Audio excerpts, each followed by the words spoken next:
Okay, on to user library. Now, this deserves its own video for one purpose and one purpose only. Your user library is a single folder somewhere on your hard drive, and the very important thing about it is to not move it.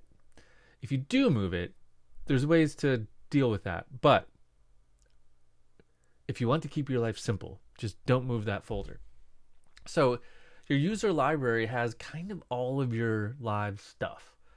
So this is where it's keeping track of a whole bunch of files, your templates, some samples, your presets, all that stuff. So if you have an issue where you load a bunch of things up and the presets are gone, there's no presets, then it might be that something has gone wrong with your user library. So if you want to know where it is, you can go to user library here in the browser, control click and say show in Finder. On a Mac, I think you'll find something very similar on a PC. And this is what it looks like. It's got its own kind of folder icon here. And it shows you where it is. It's in music. It's in my user folder, music, Ableton, user library. Okay, so if I move this, then Ableton loses track of everything.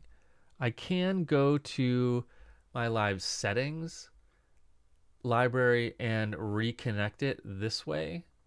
So if you have to move it, this is where you're going to go to tell Live where you've put it so that everything can kind of go back together.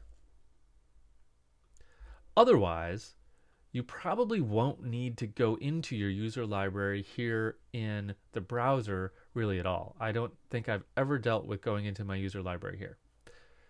So we don't need to see it in places, it's just there.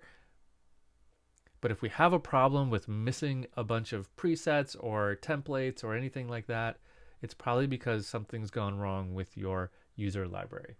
Go to that settings tab and relocate it. Will fix any problems that you have like that.